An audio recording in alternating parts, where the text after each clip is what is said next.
அன்புள்ள ஆண்டவரே, மீண்டும் உம்முடைய பலத்த கிருபை இந்த நாளின் காலையின் பொழுதை காண்பதற்கு கிருபை கொடுத்த தயவிற்காக உம்மை சிந்திக்கிறோம். உம்முடைய கண்களுக்கு எங்கள் நித்திரை பிரியமாக இருந்து எங்களை நீர் எழுப்பினீர். நன்றி ஆண்டவரே. உம்முடைய சமூகத்தில் வந்திருக்கிற எங்கள் ஒவ்வொருவருக்குள்ளும் உம்முடைய கிருபை தங்கி எங்களை காத்துக்கொள்ள என் தேவன் அருள் புரியும். மீட்பர் இயேசு கிறிஸ்துவின் நாமத்தில் ஜெபிக்கிறேன் நல்ல பிதாவே, ஆமென். அன்பானவர்களே, தேவ சமூகத்தில் வந்திருக்கிற உங்கள் அனைவருக்கும் இந்த நாளின் காலையின் வாழ்த்துக்களை தெரிவித்துக் கொள்கிறேன். கர்த்தர் உங்கள் அனைவரோடு கூட இருப்பாராக. ஆண்டவர் மீண்டும் ஒரு புதிய நாளின் ஆசீர்வாதத்தை நமக்கு கட்டளையிட்டு இருக்கிறார். இந்த நாளிலும் தேவ சமூகம் நம்மோடு இருந்து நம்மை பாதுகாத்து அவருடைய பலத்த கிருபைக்குள்ளாய் நாம் நம்மை ஒப்புக் கொடுக்க வந்திருக்கிறோம். வேதாகமம் இப்படி சொல்லுகிறது. ஏசாயா தீர்க்கதரிசியின் புஸ்தகம் 50வது அதிகாரம் 4வது வசனத்தில் அவர் காலைதோறும் நம்மை எழுப்புகிறார். உண்மையில் அவர் எழுப்பாவிட்டால் நாம் ஒன்றும் செய்ய முடியாது. கர்த்தர் நகரத்தை காவாராகில் காவலாளிகள் விழித்திருப்பது விருதா என்று வேதம் நமக்கு கற்றுக் கொடுக்கிறது. இந்த நாளிலும் அவருடைய பலத்த கிருபை நம்மை எப்படியெல்லாம் தாங்குகிறது என்பதை சற்று யோசித்து பார்ப்போம். 5வது சங்கீதம் 3வது வசனம் சொல்லுகிறது, கர்த்தாவே காலையிலே என் சத்தத்தை கேட்டருளுவீர், காலையில் உமக்கு நேர ஆயத்தமாகி காத்திருப்பேன். காலையில் என்னுடைய சத்தத்தை கேட்டருளுவீர், காலையில் உமக்கு நேராக ஆயத்தமாகி காத்திருப்பேன். இந்த நாளில் தேவ வார்த்தைகளோடு நாம் கர்த்தருடைய சமூகத்தில் காத்திருக்க போகிறோம்.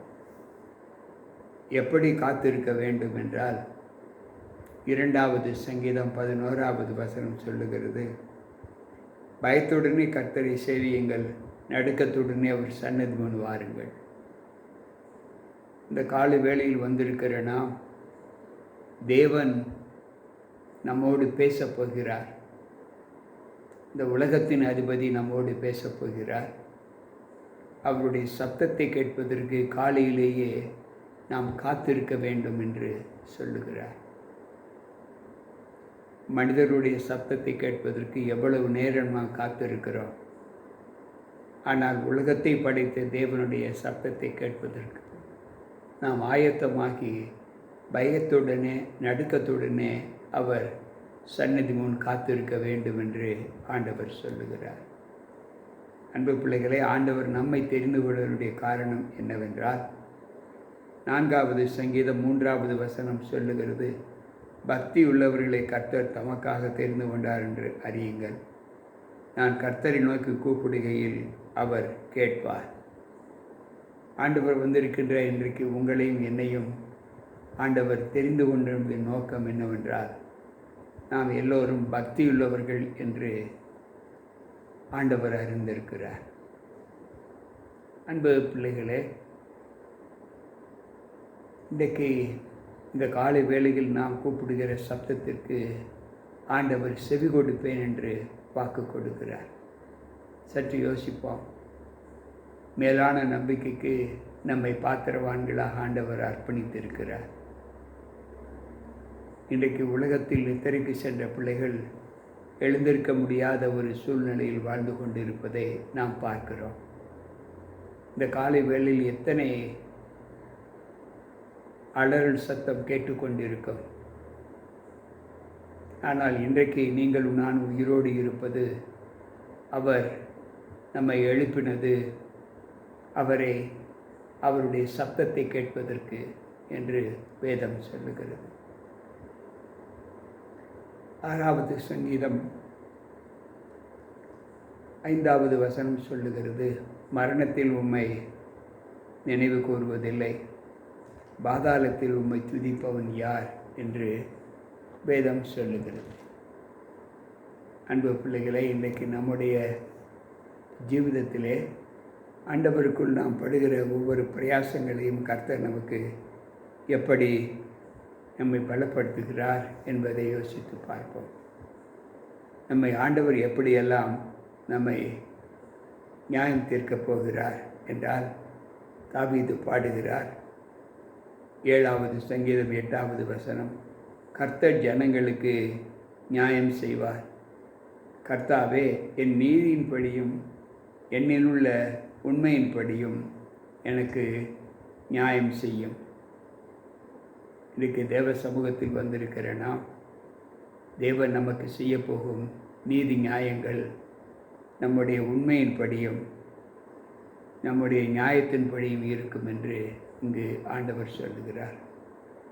நாம் எதை செய்திருக்கிறோமோ அந்த செய்கையின்படி நம்மை தேவன் நியாயத்தில் தீர்ப்பார் என்று ஆண்டவர் சொல்லுகிறார்.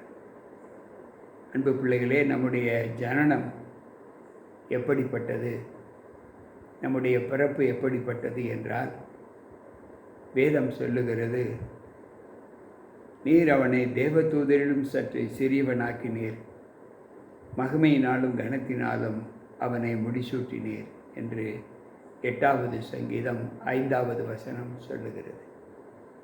அன்பு பிள்ளைகளே, நம்மை தேவதூதரிலும் சற்று சிறியவராக ஆண்டவர் சிருஷ்டித்திருக்கிறார்.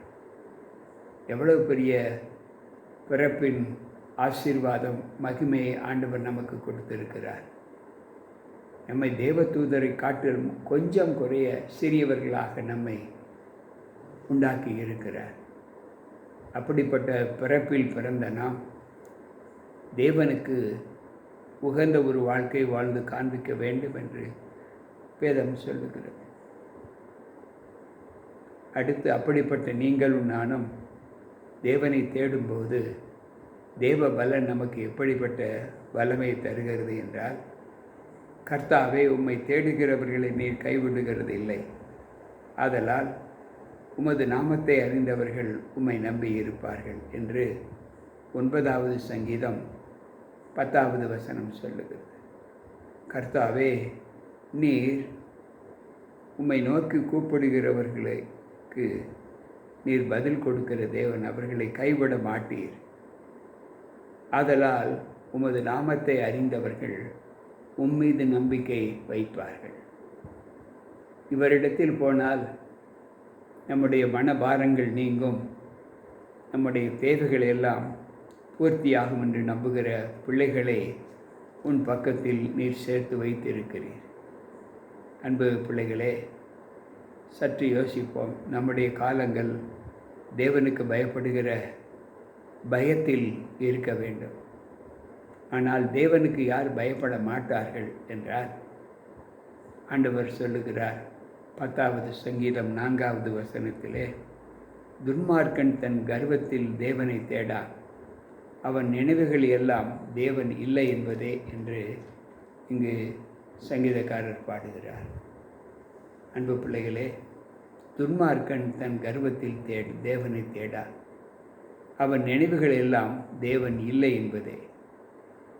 இன்றைக்கு தேவ வார்த்தைகளை கேட்டுக்கொண்டிருக்கிற நம்மிலே காலைதோறும் எழுப்புகிற தேவன் நம்மை எப்படியெல்லாம் எழுப்பி நாம் ஏன் அவரோடு ஒப்புரவாக வேண்டும் என்பதையும், இந்த காலை வேளையில் தேவனை தேடுகிற ஒரு அனுபவம் நமக்குள்ளாக என்ன நன்மையை நமக்கு கொடுக்கும் என்பதையும் நாம் தியானித்து கொண்டிருக்கிறோம்.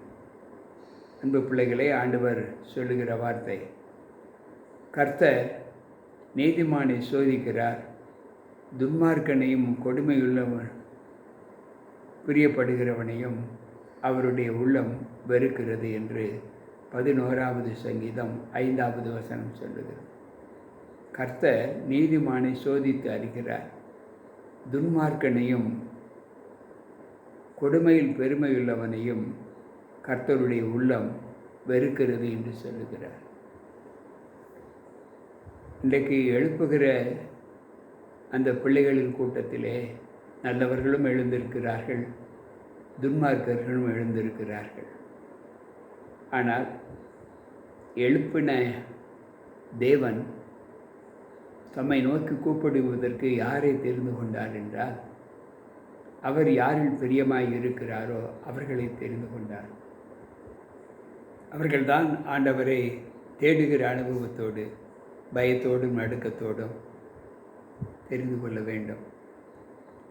காலையில் ஆயத்தமாகி கர்த்தருடைய சமூகத்தில் அவருடைய வார்த்தைகளை கேட்க வேண்டும். பக்தியுள்ளவர்களை கர்த்தர் தமக்காக தெரிந்து கொண்டார் என்று சொல்லுகிறார். மரணத்தில் துன்மார்க்கர்கள் ஆண்டவரை தேடுகிற அனுபவத்தில் தேடினாலும் ஆண்டவர் அவர்களுக்கு காட்சி கொடார்.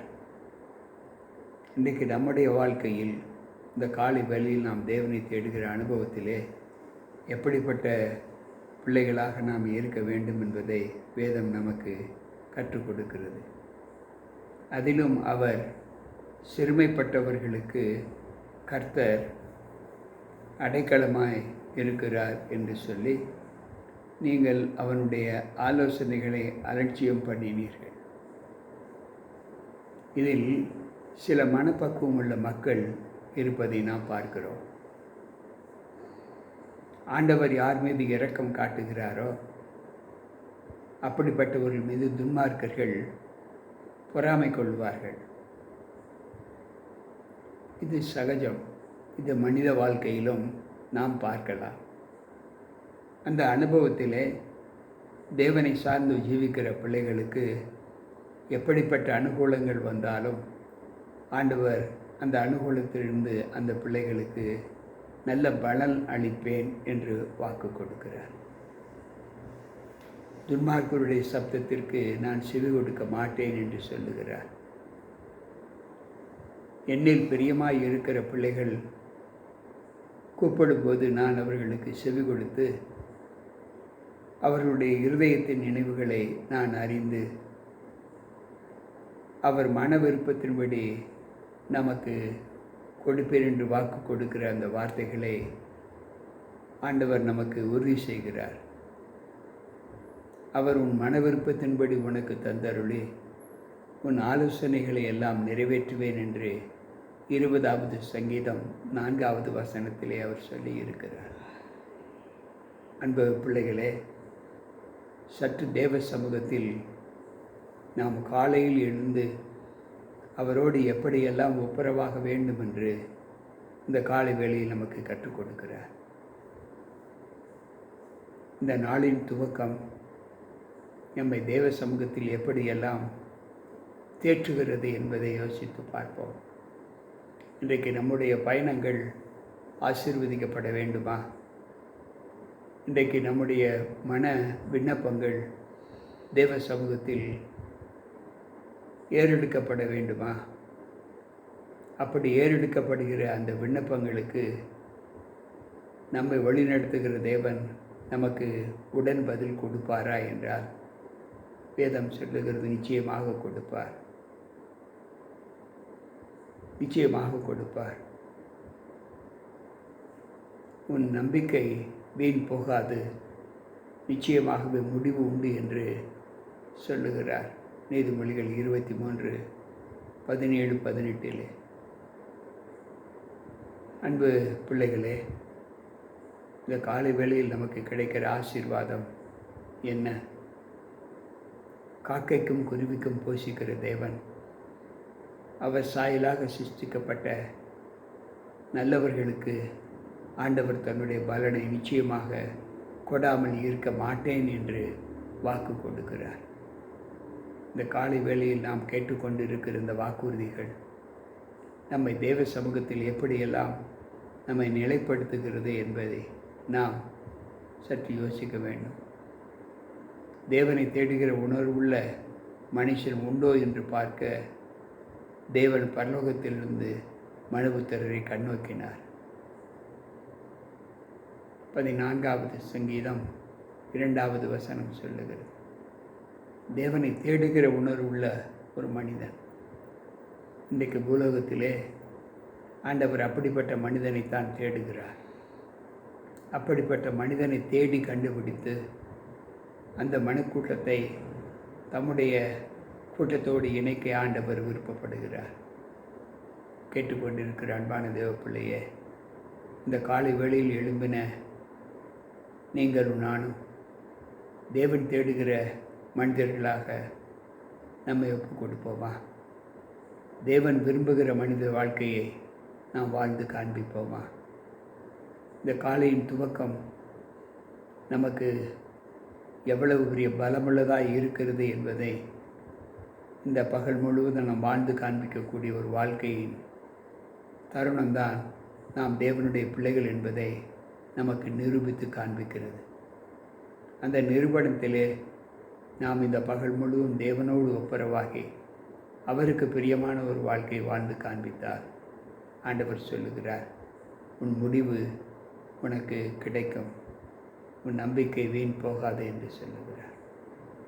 கேட்டுக்கொண்டிருக்கிற அன்பான தேவ பிள்ளைகளே, அந்த பலத்த முடிவுக்குள்ளாய் தேவ சமூகத்தில் வந்து தேவனுடைய வார்த்தைகளோடு நாம் ஒப்புரவாகி அவருக்குள் பலப்படுகிற ஒரு அனுபவத்தை பெற்றுக்கொள்ள இன்றைக்கும் தேவ சமூகத்தில் நம்ம ஒப்புக் கொடுப்போமா?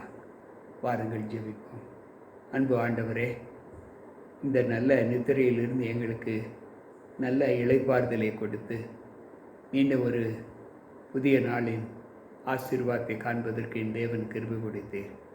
இந்த செவ்வாய்க்கிழமையின் காலையில் உம்முடைய வார்த்தைகளை கேட்டுக்கொண்டிருக்கிற எங்கள் ஒவ்வொருவரோடும் உம்முடைய கிருபை இருந்து பாதுகாத்து இந்த நாளை உம்முடைய பாதத்தில் செலவழித்து மரியாளுக்கு கொடுத்த அந்த எடுபடாத நல்ல பங்கினை நாங்களும் பெற்றுக்கொள்ள எங்களை உம்முடைய பாதத்தில் அர்ப்பணிக்கிறோம். உம்மை தேடி வந்திருக்கிறோம். உம்மை தேடுகிறவர்களுக்கு ஒரு நன்மை குறைவுபடாது என்று சொன்னீரே. இந்த நாளின் ஆசீர்வாதத்தோடு உம்முடைய சமூகத்தில் எங்களை ஒப்புக் கொடுக்கிறோம்.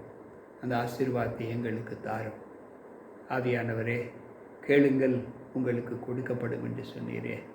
இந்த நாளில் கேட்கிற அனுபவத்தோடு உம்முடைய சமூகத்தில் வந்திருக்கின்ற ஒவ்வொரு பிள்ளைகளுக்கும் இந்த நாளில் முழுமையான ஆசீர்வாதத்தை தந்து எங்களை வழி நடத்தும்.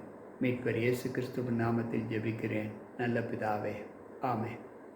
அன்பு பிள்ளைகளே, கேட்ட வார்த்தையின்படி நாம் தேவனுக்கு இந்த நாளை பயத்துடனே அவருக்கு கீழ்ப்படிதலுடன் நடப்போம்.